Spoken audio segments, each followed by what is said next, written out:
Welcome to Sri Digital Channel.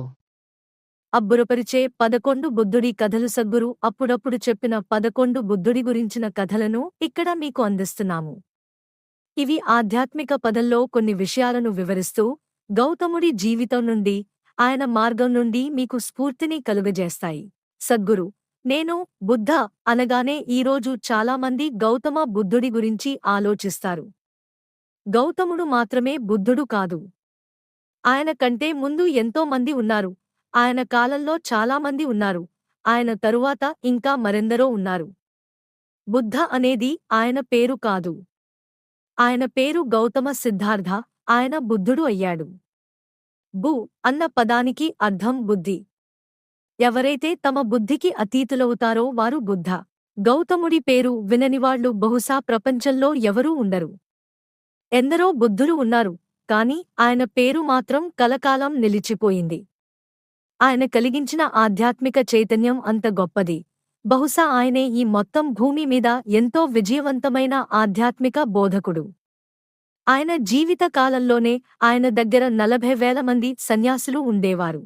ఈ సన్యాసుల సేన ఆధ్యాత్మిక చైతన్యాన్ని సృష్టించడానికి బయటికి వెళ్లారు. ఆయన కొత్తగా ఏదీ చేయలేదు, కాని సమాజానికి పనిచేసే విధంగా ఆయన ఆధ్యాత్మికతను అందించారు.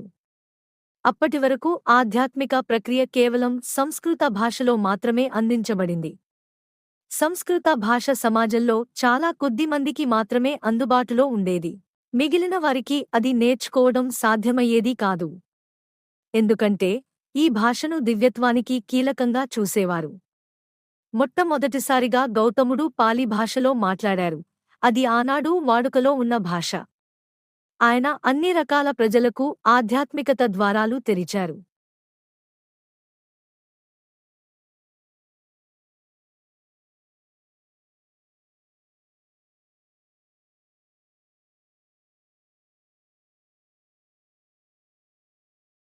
గౌతముడి బాల్యం. గౌతముడు ఒక చిన్న రాజ్యానికి యువరాజు. ఆయన పుట్టినప్పుడు ఒక యోగి జోస్యం చెప్పాడు. అది ఏమిటంటే, అతను అయితే ఒక గొప్ప సార్వభౌముడు అయినా అవుతాడు, లేదా ఒక గొప్ప తాపసి అయినా అవుతాడు అని. ఆయన ఈ జోస్యం చెప్పినప్పుడు గౌతమి తండ్రి ఎంతో ఉత్సాహపడ్డాడు. ఆయనకు గౌతముడు గొప్ప తాపసి కావడం ఇష్టం లేదు. ఈయన గొప్ప సామ్రాట్ కావాలని అనుకున్నాడు. ఒకవేళ బాధను, దుఃఖాన్ని చూసినట్లయితే ఆయన ఒక తాపసిగా మారవచ్చు అనుకుని గౌతముడిని ఎప్పుడూ విలాసాలలో ముంచాడు. మంచి ఆహారం, బట్టలు ఇంకా విలాసాలు. అతనికి 19 సంవత్సరాల వయసు వచ్చినప్పుడు తండ్రి ఆయనకు ఎంతో అందమైన యువతితో వివాహం చేశాడు. వారిని ఒక రాజభవనంలో, మిగతా సమాజం నుండి దూరంగా ఉంచాడు. అక్కడ కేవలం వినోదాలు, విలాసాలు మాత్రమే తప్ప ఎటువంటి బాధలను చూసే అవకాశం లేదు. ఒకరోజు గౌతముడు నగరంలో సంచరించాలి అనుకుని తనని సంచారానికి తీసుకువెళ్లమని రథసారథిని ఆదేశించాడు. ఆయన అలా వెళుతున్నప్పుడు ఒక వృద్ధుడిని చూశాడు. అప్పటివరకు తన జీవితంలో వృద్ధులను ఆయన చూడలేదు. ఆయన తండ్రి వీటన్నిటి నుండి ఆయనను సురక్షితంగా ఉంచాడు. ఇతనికి ఏమైంది అని సారథిని అడిగాడు. అందుకు ఆ రథసారథి, ఆయన ఓ వృద్ధుడు, అంతే అన్నాడు. ఇది ఎలా జరుగుతుంది అని అడిగాడు. అందుకు అతను, అందరూ ఏదో ఒక రోజు వృద్ధులు అవుతారు అన్నాడు. తనని తాను చూసుకున్నాడు. తను ఎంతో యవ్వనంలో ఉన్నాడు.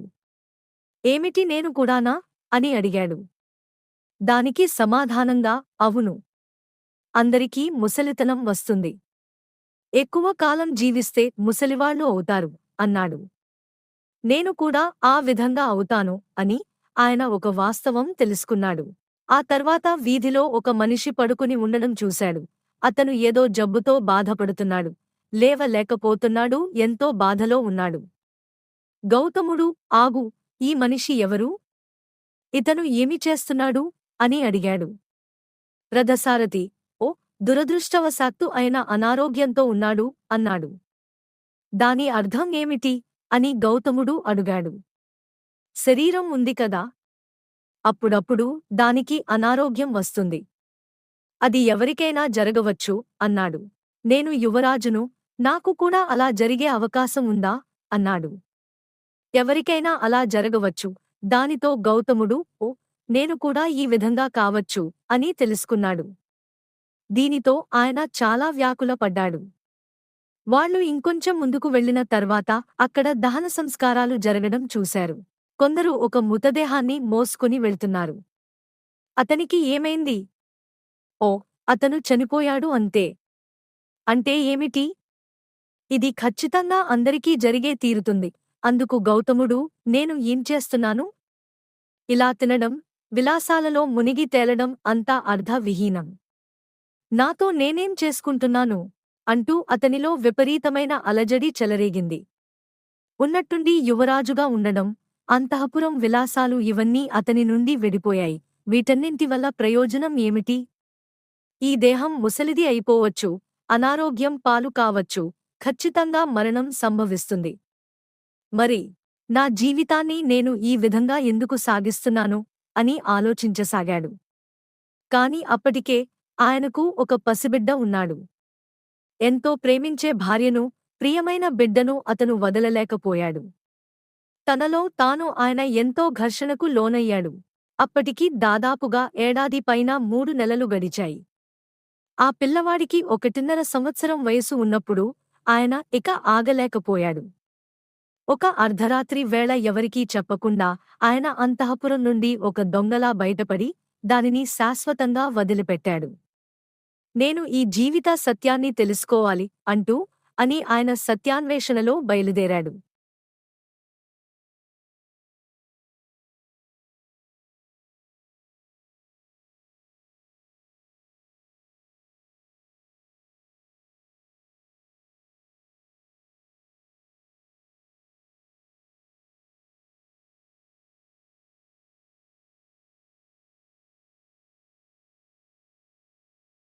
బుద్ధుని జ్ఞానోదయ మార్గం ఆ కాలంలో భారతదేశంలో ఎన్నో భిన్నమైన ఆధ్యాత్మిక మార్గాలు ఉండేవి.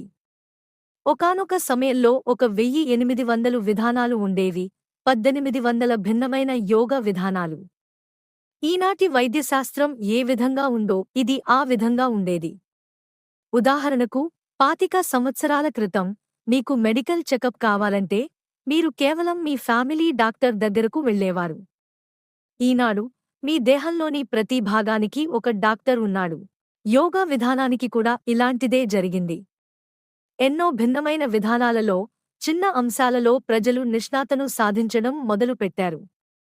స్పెషలైజేషన్ అనేది ఒక స్థాయి దాటినప్పుడు ఇక అది హాస్యాస్పదంగా ఉంటుంది. ఇలాంటి సమయంలోనే పతంజలి వచ్చి అన్నిటినీ యోగ సూత్రాలుగా సంకలనం చేశాడు. గౌతముడు పతంజలి మహర్షి తరువాత వచ్చిన వాడే కాని అప్పటికి ఇంకా ఎన్నో విధానాలు ఉన్నాయి. ఆయన ఒక విద్యాశాల నుండి మరొక విద్యాశాలకు వెళుతూ 8 రకాల సమాధి స్థితులను అభ్యసించాడు. ఆయనకు ఇవన్నీ ఎంతో అందమైన అనుభూతులుగా ఉన్నాయి. కాని అవి ఆయనకు ముక్తిని కలిగించలేదు. ఇలాంటి పరిస్థితిలో ఆయన ఒక సమానాగా నడవడం మొదలుపెట్టాడు. ఇది ఎలాంటి సాధన అంటే వీళ్ళు ఎవరినీ భోజనం కోసం కూడా అడగకుండా నడుస్తూ ఉంటారు. వాళ్ళు ఆహారాన్ని వెతుక్కుంటూ వెళ్లరు. ఎందుకంటే వాళ్ళు మనుగడ యొక్క ప్రాథమిక అంశాన్ని గెలవాలనుకుంటారు. సమానాలు కేవలం నడుస్తూ ఉంటారు, ఎవరినీ ఆహారం కోసం కూడా అడగరు. కాని ఆ రోజుల్లో సంస్కృతి సున్నితంగా ఉండేది. ఎవరైనా ఆధ్యాత్మిక వ్యక్తి నడుస్తూ ఉండడాన్ని చూస్తే ప్రజలు ఇంట్లో వంట చేసి, వారి వెంట పరిగెత్తి, వారికి ఆహారాన్ని అందించేవారు. ఎందుకంటే వీళ్ళు ఆహారాన్ని అడగరు అన్న విషయం వారికి తెలుసు. మీరు చచ్చేంతవరకు నడుస్తూ ఉండవలసిందే. ఆ రోజుల్లో ప్రజల్లో సున్నితత్వం ఉండేది. సాధనకు స్పందించేవారు. అందుకని దేశంలో వేలమంది సమానాలు నడుస్తూ ఉండేవారు. గౌతముడు ఒక సమాన అయ్యాడు. మీరు భోజనం కోసం అడగకపోవచ్చు, కాని ఒక నగరానికి దగ్గరగా నడిచినట్లు అయితే ఆహారం దొరుకుతుంది. కాని గౌతముడు ఈ వ్రతాన్ని తేలిగ్గా తీసుకోలేదు. అలా నడుస్తూ ఉన్నాడు. ఆయన ఎముకల గూడు అయిపోయాడు. చర్మం కప్పిన అస్థిపంజరంలా తయారయ్యాడు. అప్పుడు ఆయన నిరంజన అనే ఒక నది సమీపానికి వచ్చాడు. అందులో సుమారు 18 నుండి 20 అంగుళాల నీరు మాత్రమే ఉంది. ఆయన అందులో అడుగుపెట్టాడు. నది మధ్యలో ఉన్నప్పుడు ఆయనకు నదిని దాటే శక్తి లేకపోయింది. ఆయనకు తర్వాతి అడుగు తీసుకోవడానికి కూడా తగిన శక్తి లేదు. కాని ఆయన అలా వదిలిపెట్టే మనిషి కాదు. అక్కడ ఒక ఎండిపోయిన చెట్టు కొమ్మ ఉంది. ఆయన దాన్ని అలా పట్టుకుని నుంచున్నాడు. అలా పట్టుకునే ఉన్నాడు. ఎంతకాలమో మనకు తెలియదు. బహుశా 2 నిమిషాలు అయి ఉండొచ్చు. మీకు నీరసంగా ఉన్నప్పుడు ఆ 2 నిమిషాలే మీకు 2 సంవత్సరాలలా అనిపిస్తాయి. ఆయన అలా పట్టుకుని ఉన్నప్పుడు ఆయనకు ఇది తెలిసింది. నేను దేనికోసం కృషి చేస్తున్నాను? నేను ఈ దేశాటన దేనికోసం చేస్తున్నాను? ఒక విద్యాశాల నుండి మరొక విద్యాశాలకు, ఇది అది నేర్చుకుంటూ అసలు నేను దేని గురించి వెతుకుతున్నాను అని. అప్పుడు ఆయనకు తెలిసొచ్చింది. నిజానికి ఉన్నది ఏదీ లేదు. ఈ జీవం కొనసాగుతోంది. నేను చేయవలసిందల్లా అది అనుభూతి చెందడానికి ఏవైతే ఆటంకాలుగా ఉన్నాయో వాటిని తొలగించుకోవడం మాత్రమే అని.